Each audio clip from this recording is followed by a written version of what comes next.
Hello दोस्तों, नमस्कार। Welcome to this video. उम्मीद करता हूं आप सब बहुत अच्छे होंगे और आपके जीआईसीएलटी ग्रेड एवं लेक्चरर की तैयारी भी बहुत अच्छी चल रही होगी। तो साथियों, आप जानते हैं मैं आपके जनरल स्टडीज़ का अध्ययन करा रहा हूं। अगर आप हमारे साथ अध्ययन कर रहे होंगे तो निश्चित तौर पर आपकी तैयारी भी बहुत अच्छी चल रही होगी।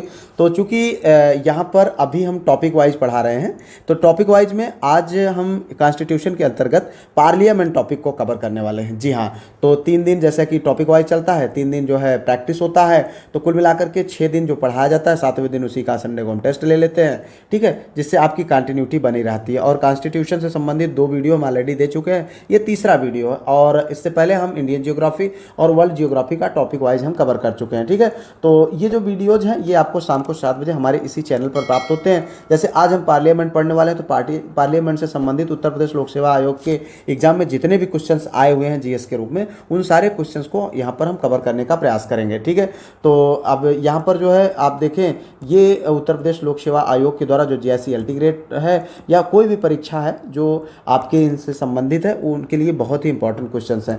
तो चूंकि आप जब वीडियोज़ को देखते हैं, अगर आप लिखेंगे तो आपके बहुत समझ आएगा, अगर आप नहीं लिखेंगे तो सब भूल जाएगा, कोई मतलब नहीं बनेगा। तो यहाँ पर इसके लिए मैंने एक ग्रुप बनाया हुआ है, जिसमें मैं जो बोलता हूँ, जो मैं पढ़ाता हूँ, सारा कुछ लिखा हुआ आपको मिल जाता है। यह एक नंबर है, इस नंबर पर आप कॉन्टैक्ट कर लीजिए। एक छोटी सी फीस रखा है, इस फीस को पे करके आप उस ग्रुप में जुड़ सकते हैं, जिसमें मैं 3 दिन प्रैक्टिस और 3 दिन जो है टॉपिक वाइज मैटर, फिर 7वें दिन आपका उसी ग्रुप में इसका क्विज होता है, जिससे आपकी कंटिन्यूटी मेंटेन रहती है और आपकी तैयारी होती रहती है। जी हाँ, आइए वीडियो को शुरू करते हैं। लेते हैं पहला क्वेश्चन है यहाँ पर, निम्नलिखित में कौन सा दस्तावेज बजट के एक भाग के रूप में संसद में प्रस्तुत नहीं किया जाता है?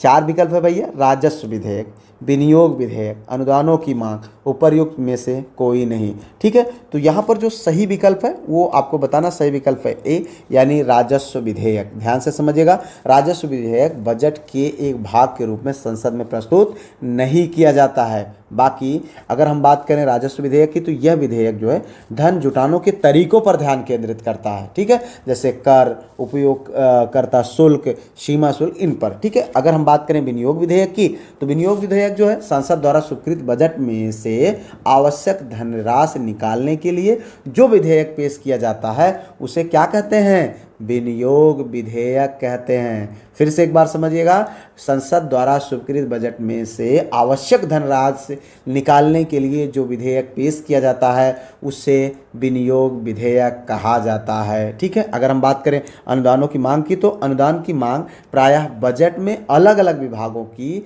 अपने विकास और कार्य संचालन पर व्यय किए जाने वाली मांग को कहा जाता है। तो यहाँ पर हम तीनों जो विकल्प हैं उनसे संबंधित चीज़ों को समझें। इसी तरीके से आप जानते हैं कि कोई ज़रूरी नहीं है कि सेम क्वेश्चन आपके जो है एग्जाम में आ जाए, मिलता जुलता क्वेश्चन आएगा। ठीक है, और आप जानते हैं कि आपका ये पार्ट जीएस वाला बहुत लेंदी है, तो अगर हम एक एक सब्जेक्ट को पढ़ेंगे बहुत समय जाएगा। और हम बार बार कहते हैं कि आप अपने सब्जेक्ट पर ज़्यादा फोकस करिए। जीएस पर मात्र 1 घंटे देना है, और 1 घंटे के अतिरिक्त जितना और समय आप पढ़ सकते हो अपने सब्जेक्ट में, क्योंकि सब्जेक्ट ही सिलेक्शन कराएगा। जीएस आपको प्रीलिम्स से मेंस तक पहुंचाएगा, लेकिन मेंस में सिलेक्शन आपका सब्जेक्ट दिलाएगा, और वहां पर जीएस आपको नहीं मिलेगी। तो इसलिए आप अपने जो है मेंस यानी सब्जेक्ट पर ज़्यादा फोकस करें। ठीक है, अगले क्वेश्चन को देखते हैं। यदि सरकार का बजट 1 अप्रैल तक ना पारित हो सके तो सरकारी व्यय किस आधार पर किया जाता है? शाख अनुदान पर, अनुपूरक अनुदान पर, लेखा अनुदान पर, उपर्युक्त में से कोई नहीं। तो इसका जो सही विकल्प है वो आपको बताना है। सही विकल्प है सी, यानी लेखा अनुदान पर। ठीक है, तो ध्यान से समझिएगा, लेखा अनुदान राजस्व एवं सरकारी खर्चों का लेखा जोखा होता है। ठीक है, इसके तहत सरकार को नए वित्त वर्ष में तक व्यय करने की छूट दी जाती है, जब तक बजट पारित ना हो जाए। ठीक है, यह सामान्यतः बजट का अंग होता है। यह आमतौर पर नए वित्तीय वर्ष के कुछ महीनों के लिए जारी किया जाता है। यदि मंत्रिपरिषद में इसे ही पारित कराना चाहे तो इसे अंतरिम बजट बन जाता है। वर्तमान में यह बजट 1 फरवरी को पेश किया जाता है। ठीक भैया, आगे बढ़ते लेते हैं अगला क्वेश्चन। परंपरागत रूप से भारत की संसद में शून्यकाल का प्रारंभ होता है कितने बजे से? 10 बजे प्रातःकाल, 11 बजे प्रातःकाल, 12 बजे मध्याह्न काल, 9 बजे प्रातःकाल। तो आपको बताना है शून्य काल। ठीक है, कब यानी क्या का समय क्या होता है? तो सही विकल्प भैया सी, यानी 12 बजे मध्याह्न में। ठीक है, भारतीय संसदीय प्रणाली मामलों में शून्य काल की शुरुआत जो है 1962 ईस्वी में की गई थी। कब? 1962 ईस्वी में की गई थी। शून्यकाल प्रश्नकाल के तुरंत बाद प्रारंभ होता है, ठीक है। इसका समय 12 बजे मध्याह्न काल में भोजनावकाश से पूर्व तक होता है, ठीक है। आगे बढ़ते हैं, लेते हैं अगला क्वेश्चन भैया। भारतीय संविधान का कौन सा अनुच्छेद संसद को अंतर्राष्ट्रीय समझौतों को लागू करने के लिए विधि निर्माण की शक्ति प्रदान करता है? तो अनुच्छेद 249, 250, 252, 253। तो इसमें सही विकल्प क्या है आपको बताना। सही विकल्प भैया डी, यानी 253, यानी अनुच्छेद आर्टिकल 253, यानी आर्टिकल 253 संविधान के अनुच्छेद 253 में यह प्रावधान है कि संसद को संधि, करार या अभिसमय अथवा अंतर्राष्ट्रीय सम्मेलन मतलब अन्य निकाय में किए गए किसी विनिश्चय के कार्यान्वयन के लिए कानून बनाने की शक्ति है, ठीक है। यह शक्ति भारत के संपूर्ण राज्य क्षेत्र या उनके किसी भाग के लिए प्रयोग की जा सकती है, ठीक है भैया। तो आगे बढ़ते हैं, अगला क्वेश्चन देखते हैं। यहाँ पर है विधायी कार्य करने के लिए भारत के संसद के संयुक्त अधिवेशन की अध्यक्षता करते हैं कौन? भारत के राष्ट्रपति, संसद के वरिष्ठतम सदस्य, राज्यसभा के सभापति, लोकसभा के अध्यक्ष। तो आप देखें, सबसे पहली चीज़ जो मित्र, वीडियोज को आप जरूर लाइक कर दिया करें, शेयर कर दिया करें अपने दोस्तों में जो आपके साथ तैयारी कर रहे हैं उनको, और इसके साथ साथ हाइप जरूर कर दिया करें, ठीक है। क्योंकि किस स्तर की मेहनत हो रही है आपको पता ही है, और तो थोड़ा सा मोटिवेशन मिलता है। यहाँ पर देखें, जो सही विकल्प भैया वो है डी, यानी लोकसभा के अध्यक्ष। और अपने क्वेश्चन जितने भी आपके सही हो उनको कमेंट बॉक्स में ज़रूर लिखा करें, जिससे आपको पता चलेगा कि हाँ आप कितने क्वेश्चन अभी तक आप सही कर पा रहे थे, ठीक है। तो यहाँ पर जो देखें, यहाँ पर लोकसभा अध्यक्ष क्या करता है? विधायी कार्य करने के लिए भारत के संसद में संयुक्त अधिवेशन की अध्यक्षता करता है, ठीक है। अनुच्छेद 108 के थ्रू किसी विषय पर दोनों सदनों में अगर गतिरोध होने पर राष्ट्रपति संयुक्त अधिवेशन बुला सकता है, और अनुच्छेद 118(4) में संयुक्त अधिवेशन की जो अध्यक्षता होती है वो कौन करता है? लोकसभा अध्यक्ष करता है। यदि लोकसभा अध्यक्ष अनुपस्थित हो तो अनुच्छेद जो है 18(3) के अधीन नियमों के अनुसार चयनित व्यक्ति पीठासीन बन जाता है, ठीक भैया। आगे बढ़ते हैं, अगला क्वेश्चन लेते हैं। यहाँ पर है भारतीय संसद में निम्नलिखित में से कौन शामिल है? लोकसभा एवं राज्यसभा, लोकसभा राज्य एवं प्रधानमंत्री, ठीक है, लोकसभा, राज्यसभा एवं प्रधानमंत्री, लोकसभा के अध्यक्ष एवं लोकसभा, राष्ट्रपति एवं दोनों सदन। तो आपको बताना है कि भारतीय संसद में किनको जो है शामिल किया जाता है। तो यहाँ पर जो सही विकल्प है वो है डी, यानी राष्ट्रपति एवं दोनों सदन। ध्यान से समझिएगा भैया, राष्ट्रपति एवं दोनों सदन। अगर दोनों सदन की बात होगी तो लोकसभा एवं राज्यसभा भी आ जाएगा, उसके अंतर्गत प्रधानमंत्री भी आ जाएंगे, उसके अंदर अब जो है राष्ट्रपति, ठीक है। तो अगर हम बात करें इसका जो है जो सही विकल्प है, अनुच्छेद, संविधान का अनुच्छेद हमारा 79 संघ के लिए संसद होगी जो राष्ट्रपति और दोनों सदनों से बनेगी, ठीक है। राष्ट्रपति संसद का अंग है, इंग्लैंड के सम्राट की भांति, ठीक है। और राष्ट्रपति संसद का सदस्य नहीं होता है, हम सब जानते हैं। राष्ट्रपति केवल प्रारंभिक अभिभाषण देने हेतु बैठता है, और राष्ट्रपति संसद के सत्र को आहूत करता है, सत्रावसान कर सकता है और लोकसभा को भंग कर सकता है, ठीक है। संसद द्वारा पारित सभी विधेयकों पर राष्ट्रपति की अनुमति आवश्यक है, ठीक है। आगे बढ़ते हैं भैया, अगला क्वेश्चन लेते हैं। यहाँ पर है संविधान की विषय सूचियों में दिए गए विषयों के अतिरिक्त विषयों पर कौन कानून बना सकता है? न्यायालय, संसद, राज्य विधानमंडल, क्षेत्रीय परिषदें। ध्यान से समझिएगा भैया, यहाँ पर सही विकल्प है बी, यानी संसद। तो ध्यान से समझिएगा इस बात को कि जो संविधान की विषय सूचियों में दिए गए विषयों के अतिरिक्त विषयों पर कानून कौन बनाता है? संसद बनाता है, ठीक है। जैसे अवशिष्ट विषयों पर कानून बनाने का अधिकार संसद को है, ठीक है। 7वीं अनुसूची में 3 सूचियां हैं, संघ सूची, राज्य सूची और समवर्ती सूची। संघ सूची पर केंद्र, राज्य सूची पर राज्य और समवर्ती सूची पर दोनों कानून बना सकते हैं। फिर से समझिएगा, संघ सूची पर कौन कानून बनाता है? केंद्र। राज्य सूची पर कौन बनाता है? राज्य सरकारें, ठीक है। और समवर्ती सूची पर केंद्र और राज्य दोनों कानून बना सकते हैं, ठीक है। विवाद की स्थिति में केंद्र का कानून प्रभावी होता है। अगर बाय द वे कहीं पर केंद्र और राज्य के जो कानून बन रहे हैं उसमें कोई विवाद हो रहा है तो केंद्र सरकार सर्वोपरि माना जाएगा, उसके कानून ही लागू होंगे, ठीक है। सूचियों में परिवर्तन का निर्णय का विशेषाधिकार संसद को है, ठीक है। तो इस तरीके से चीज़ें हैं। और आगे बढ़ते हैं अगले क्वेश्चन की ओर। यहाँ पर है एक वर्ष में कम से कम कितनी बार संसद की बैठक होना आवश्यक है? 1 बार, 2 बार, 3 बार, 4 बार। तो यहाँ पर जो सही विकल्प है भैया बी, मतलब कम से कम 2 बार तो होने चाहिए, ठीक है। संसद की बैठक 1 वर्ष में कम से कम 2 बार होना चाहिए। संविधान का जो है अनुच्छेद 85 यह बंद करता है कि संसद के एक सत्र की अवधि, अंतिम अवधि और अगले सत्र की प्रथम बैठक के बीच 6 माह से अधिक का अंतर नहीं होना चाहिए। नहीं तो पता चले संसद जाना भूल जाएं, सांसद साहब संसद में जाने भूल जाएं। ठीक है, तो आगे बढ़ते हैं भैया, अगला क्वेश्चन लेते हैं। यहाँ पर है, निम्नलिखित में से कौन संसद सदस्यों का सामूहिक विशेषाधिकार नहीं है? चर्चा एवं प्रक्रिया की स्वतंत्रता, संसद की आंतरिक विषयों के संचालन का अधिकार, साक्षी के रूप में उपस्थित से स्वतंत्रता, अपरिचितों को सदन से बाहर रखने का विशेषाधिकार। ठीक है, तो यहाँ पर जो सही विकल्प है वो है सी, यानी साक्षी के रूप में उपस्थिति से स्वतंत्रता। ठीक है, संसद के सदस्य न्याय निर्णयन सेवा से मुक्त हैं। ठीक है, वे संसद के सत्र में किसी न्यायालय में लंबित मुकदमों में प्रमाण प्रस्तुत करने या उपस्थित होने के लिए मना कर सकते हैं। यह उनका व्यक्तिगत विशेषाधिकार है। ठीक है, जबकि अगर हम बात करें चर्चा एवं प्रक्रिया की स्वतंत्रता, संसद के जो है आंतरिक विषयों के संचालन का अधिकार, यानी ए और बी, और ये जो है डी, अपरिचितों को सदन से बाहर रखने का विशेषाधिकार जो है ये क्या होता है, ये जो है सामूहिक विशेषाधिकार है। ठीक है, आगे बढ़ते लेते हैं अगला क्वेश्चन। भारत के संविधान के अनुसार केंद्र का कार्यपालिका शक्ति निहित, मतलब निम्नलिखित में निहित है किसमें? राष्ट्रपति में, प्रधानमंत्री में। यहाँ पर दिया है तो कूट के माध्यम से एक, केवल दो, दोनों, और ना तो एक ना तो दो में। तो यहाँ पर जो सही विकल्प है आपको बताना है, सही विकल्प है भैया ए, यानी केवल एक में। किसमें? राष्ट्रपति में। ठीक है, कहने के लिए भारतीय संविधान के अनुच्छेद 53(1) के अनुसार केंद्र की कार्यपालिका शक्ति राष्ट्रपति में निहित होती है।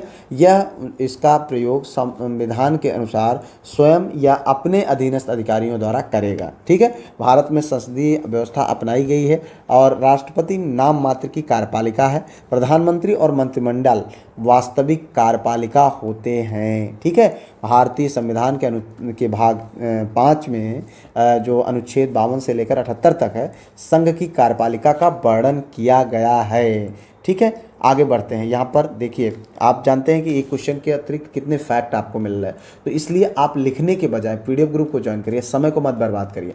समय बहुत इंपॉर्टेंट है, उसको बचाइए और अपनी तैयारी के लिए पूरी ताकत से इन्वॉल्व रहिए, निश्चित तौर पर सफलता मिलेगी।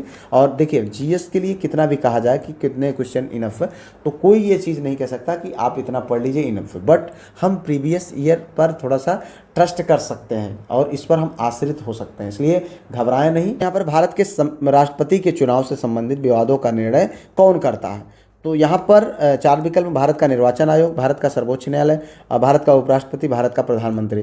तो सही विकल्प क्या है? भारत का सर्वोच्च न्यायालय। ठीक है, राष्ट्रपति चुनाव पर विवाद याचिका मंडल का कोई सदस्य ही दायर कर सकता है। ठीक है, भारत का राष्ट्रपति अप्रत्यक्ष रूप से चुना जाता है। निर्वाचन प्रणाली जो होती है वो आनुपातिक प्रतिनिधित्व प्रणाली होती है। ठीक है, एकल संक्रमणीय मत पद्धति, सिंगल ट्रांसफरेबल वोट के माध्यम से किया जाता है। ठीक है, निर्वाचन मंडल में कौन कौन शामिल होते हैं, ध्यान से समझिएगा। लोकसभा और राज्यसभा के निर्वाचित सदस्य जो होते हैं, राज्यों की विधानसभाओं के निर्वाचित सदस्य। ठीक है, केंद्र शासित प्रदेशों जैसे दिल्ली, जम्मू कश्मीर एवं पुडुचेरी की विधानसभाओं के निर्वाचित सदस्य। ठीक है, और अनुच्छेद 54 में राष्ट्रपति के निर्वाचन की प्रक्रिया दी गई है। तो ऐसा भी क्वेश्चन बन जाता है भैया निर्वाचन की प्रक्रिया किस अनुच्छेद में दिया गया है? तो 54 में। ठीक है, आगे बढ़ते हैं, लेते हैं अगला क्वेश्चन। भारत के राष्ट्रपति को किस आधार पर महाभियोग की प्रक्रिया द्वारा उसके पद से हटाया जा सकता है? तो पहला विकल्प असमर्थता, दूसरा है सिद्ध कदाचार, तीसरा है संविधान के उल्लंघन पर, चौथा उपरोक्त सभी। तो यहाँ पर सही विकल्प भैया संविधान के उल्लंघन पर। ठीक है, तो उपरोक्त भी संविधान के उल्लंघन के तहत ही आएंगे। तो भारतीय जो संविधान का अनुच्छेद 61 राष्ट्रपति पर महाभियोग का प्रावधान किया गया है। राष्ट्रपति को संविधान का उल्लंघन अतिक्रमण करने के आरोप में पद से हटाया जा सकता है। ठीक है, संविधान में संविधान का उल्लंघन की परिभाषा स्पष्ट नहीं दी गई है। ठीक है, आरोप में अगर हम बात करें कि प्रक्रिया क्या होती है, आरोप संसद के किसी भी सदन में लगाए जा सकते हैं। आरोप लगने वाले सदन के 1/4 सदस्यों के हस्ताक्षर आवश्यक है। ऐसा नहीं है कि झूरे 1-2 लगा दिए भैया चलो राष्ट्रपति हटाओ, ऐसा नहीं हो सकता।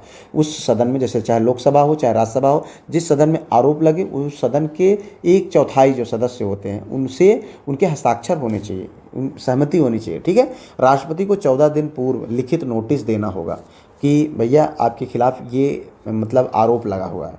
महाभियोग का प्रस्ताव सदन में 2/3 बहुमत से पारित होना चाहिए। ठीक है, इसके बाद प्रस्ताव दूसरे सदन में जाएगा, जहां जांच व पुनः जो है 2/3 बहुमत से पारित होने पर राष्ट्रपति को पद से हटा दिया जाएगा। ठीक है, आगे बढ़ते हैं भैया अगले क्वेश्चन की ओर। यहाँ पर देखें, भारत के राष्ट्रपति को अनुच्छेद 143 के अंतर्गत परामर्श देने के लिए एक बेंच गठित करने के लिए सर्वोच्च न्यायालय के कितने न्यायाधीशों की आवश्यकता होती है? तो यहाँ पर सही विकल्प है, आपको बताना क्या है, 3, 5, 7 उनमें से कोई नहीं। तो सही विकल्प है भैया बी, क्या, 5। ठीक है, 5 न्यायाधीशों की आवश्यकता होगी। ठीक, अनुच्छेद 143 के अंतर्गत राष्ट्रपति सर्वोच्च न्यायालय से परामर्श ले सकता है। ठीक है, इसके लिए एक बेंच गठित की जाती है जिसमें 5 न्यायाधीश होते हैं और राष्ट्रपति सर्वोच्च न्यायालय के परामर्श को मानने के लिए बाध्य नहीं है। ठीक है भैया, परामर्श तो ले सकता है लेकिन मानने के लिए बाध्य नहीं है। आगे बढ़ते भैया अगला क्वेश्चन यहाँ पर है, राष्ट्रपति द्वारा घोषित अध्यादेश की अधिकतम संभाव अवधि हो सकती है 6 माह, 6.5 माह, 7 माह, 7.5 माह। तो इसमें जो सही विकल्प है भैया वो है आपका डी, क्या, 7.5 माह। ध्यान से समझिएगा, अनुच्छेद 123 के अंतर्गत संसद के अवकाश यानी विश्रांत काल में राष्ट्रपति अध्यादेश जारी कर सकता है। अध्यादेश का प्रभाव केवल 6 माह तक रहेगा। शर्त यह है कि अध्यादेश को अगले अधिवेशन के 6 सप्ताह यानी 42 दिन के भीतर संसद में पारित होना आवश्यक है। यानी देखा जाए तो 6 माह ये हो गया और 6 सप्ताह यानी 42 दिन यानी लगभग 1.5 महीने ये हो गया। तो कुल मिलाकर कितना हो गया, 7.5 महीना हो गया। ठीक है, तो इसलिए कंफ्यूज नहीं होना है, क्योंकि संसद के दोनों सत्रों के बीच अधिकतम 6 माह का अंतर हो सकता है। चूँकि आप जानते हैं कि एक साल में कम से कम न्यूनतम 2 बार तो अधिवेशन मतलब संसद का सत्र जरूर आना चाहिए और एक सत्र से दूसरे सत्र के बीच में मैक्सिमम अंतराल 6 महीने का हो सकता है। ठीक है, तो इसलिए जो है यहाँ पर वही बताया गया कि संसद के 2 सत्रों के बीच अधिकतम 6 माह का अंतर हो सकता है और जो है अगले सत्र में 6 सप्ताह तक अध्यादेश प्रभावी रह सकता है। ठीक है, कुल अधिकतम संभाव अवधि की हम बात करें तो 6 माह प्लस 42 दिन यानी कुल मिलाकर के 7.5 माह। ठीक है, आगे बढ़ते हैं अगला क्वेश्चन लेते हैं भैया। यहाँ पर देखिए, भारत के किस राष्ट्रपति ने लगातार 2 कार्यकाल यानी कार्य अवधि पूर्ण की? तो राधाकृष्णन साहब, राजेंद्र प्रसाद साहब, डॉक्टर जाकिर हुसैन साहब, ए और बी दोनों। तो सही विकल्प आपका क्या है वो आपको बताना है। सही विकल्प है भैया बी, राजेंद्र प्रसाद साहब। ठीक है, तो यहाँ पर देखिए, भारत के प्रथम राष्ट्रपति डॉक्टर राजेंद्र प्रसाद साहब ने लगातार 2 कार्यकाल पूर्ण किए। पहला कार्यकाल उनका जो है 1952 से 57 तक और दूसरा 57 से 62 तक। ठीक है, तो ये रहा। आगे बढ़ते हैं भैया अगले क्वेश्चन की ओर। निम्नलिखित में से किसकी नियुक्ति भारत के राष्ट्रपति द्वारा नहीं की जाती है? यहाँ पर 4 विकल्प है, अनुसूचित जातियों तथा जनजातियों के लिए एक विशेष अधिकारी की, भाषाई अल्पसंख्यकों के लिए विशिष्ट अधिकारी की, तीसरा है लोकसभा अध्यक्ष की और चौथा है भारत के महान न्यायवादी की। ध्यान से समझिएगा भैया, इसका जो सही विकल्प है भैया वो है लोकसभा अध्यक्ष। क्या है, लोकसभा अध्यक्ष। ठीक है, तो इसमें जो है भारत के राष्ट्रपति द्वारा लोकसभा अध्यक्ष की नियुक्ति नहीं की जाती है। ठीक है, क्या पूछा गया है कि किसकी नियुक्ति भारत के राष्ट्रपति द्वारा नहीं की जाती? तो किसका, लोकसभा अध्यक्ष की नियुक्ति नहीं की जाती, बाकी तीनों जो है किया जाता है। ठीक है, लोकसभा अध्यक्ष की नियुक्ति राष्ट्रपति द्वारा नहीं होती है। लोकसभा सदस्यों में ही लोकसभा अध्यक्ष का निर्वाचन होता है और विशेष बाकी जो जितने भी हैं ये तीनों पॉइंट जैसा कि मैंने बताया ये राष्ट्रपति के द्वारा पहला, दूसरा और चौथा ये तीनों राष्ट्रपति के द्वारा नियुक्त किए जाते हैं। ठीक है, तो इस तरीके से आगे बढ़ते हैं। अगला क्वेश्चन लेते हैं। यहाँ पर है, निम्नलिखित में से कौन भारत के उपराष्ट्रपति नहीं थे? फखरुद्दीन अली अहमद, बीबी गिरी, डॉक्टर एस राधाकृष्णन, सर्वपल्ली राधाकृष्णन की बात हो रही है, डॉक्टर जाकिर हुसैन की। ठीक है, तो यहाँ पर जो सही विकल्प है वो आपको बताना। सही विकल्प है ए, यानी फखरुद्दीन अली अहमद साहब। फखरुद्दीन अली अहमद भारत के उपराष्ट्रपति कभी नहीं बने और ये जो है 1974 में राष्ट्रपति पद पर आसीन हुए थे। ठीक है, तो यहाँ पर आपका ये विकल्प सही होता है। आगे बढ़ते भैया अगला क्वेश्चन लेते हैं। यहाँ पर है, निम्नलिखित में कौन सा कथन सही है? ठीक है, तो यहाँ पर देखिए 3 कथन दिए गए हैं। संविधान के अनुच्छेद 108 द्वारा लोकसभा एवं राज्यसभा की संयुक्त बैठक का अनुमोदन किया गया है। लोकसभा एवं राज्यसभा की प्रथम संयुक्त बैठक 1961 में संपन्न हुई। उपराष्ट्रपति दोनों सदनों की संयुक्त बैठक बुलाते हैं। तो यहाँ पर जो सही विकल्प है आपको बताना है, केवल 1, 2, केवल 3 और केवल 1 और 2 और इसमें दे रहा केवल 2 और 3। तो 3 जो है यहाँ पर आपको बताना है क्या सही विकल्प होगा।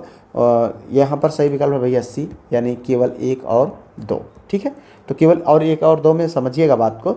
संविधान के अनुच्छेद 108 द्वारा लोकसभा एवं राज्यसभा की संयुक्त बैठक का अनुमोदन किया गया है। ठीक है, और लोकसभा एवं राज्यसभा की प्रथम संयुक्त बैठक वर्ष 1961 में संपन्न हुई।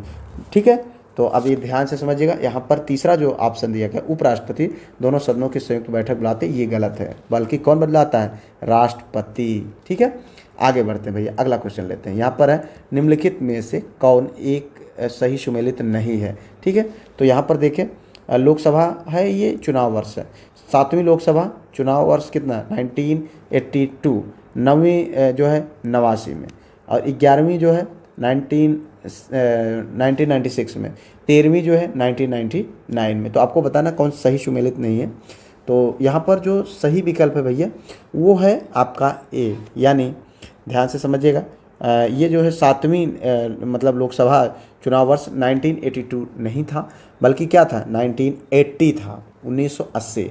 और 11वीं लोकसभा कब थी? 1996 में थी। ठीक है, और 9वीं 1989 में थी, और 13वीं जो है 1999 में थी। ठीक, आगे बढ़ते हैं, लेते हैं अगला क्वेश्चन। निम्नलिखित में से कौन सा सुमेलित नहीं है? पहला है राज्य, यहाँ पर देखें, और ये है लोकसभा में सीटें। तो पश्चिम बंगाल में 42 सीटें, तमिलनाडु में 39 सीटें, बिहार में 42 सीटें, गुजरात में 26 सीटें। तो आपको बताना है कौन सही सुमेलित नहीं है। तो सही सुमेलित नहीं है भैया यहाँ पर सी, यानी बिहार। बिहार में 42 सीट नहीं है, बल्कि कितनी है? 40 सीटें हैं। ठीक है, बिहार राज्यसभा में 16 सीटें हैं, विधानसभा में 243 सीटें हैं। पश्चिम बंगाल में 42 है, ये सही है, और तमिलनाडु में 39 है, ये भी सही, गुजरात में 26 है, ये भी सही है। ठीक है, आगे बढ़ते लेते हैं अगला क्वेश्चन। यहाँ पर है भारत में प्रथम लोकसभा के अध्यक्ष कौन थे? तो यहाँ पर देखें 4 विकल्प, हुकुम सिंह, नीलम संजीवा रेड्डी, जी.बी. मावलंकर, और तीसरा है गुरदयाल सिंह ढिल्लन। तो इसमें जो सही विकल्प है वो है जी.बी. मावलंकर साहब। ठीक है, तो ये जो है हमारे मतलब प्रथम लोकसभा का के अध्यक्ष थे, जो कि 15 मई 1952 को इसका गठन हुआ था। ठीक है, इसकी अध्यक्षता यही साहब ने किया था। और नीलम, अगर हम बात करें नीलम संजीवा रेड्डी साहब का, तो ये जो है भारत के 6वें राष्ट्रपति थे, जो 1977 से 1982 तक रहे। ठीक है, अगर हम बात करें गुरदयाल सिंह ढिल्लन साहब का, तो ये 1971 से 1975 तक लोकसभा के अध्यक्ष रहे। ठीक है, आगे बढ़ते हैं, लेते हैं अगला क्वेश्चन। निम्नलिखित में से कौन से भारतीय राष्ट्रपति लोकसभा अध्यक्ष भी रहे थे? तो पहला है फखरुद्दीन अली अहमद, डॉक्टर शंकर दयाल शर्मा, डॉक्टर जाकिर हुसैन, नीलम संजीव रेड्डी। तो सही विकल्प है भैया नीलम संजीव रेड्डी। ठीक है, नीलम संजीव रेड्डी 2 बार लोकसभा अध्यक्ष रहे। पहली बार जो है 1967 से 1969 तक, तब उन्होंने त्यागपत्र दे दिया था।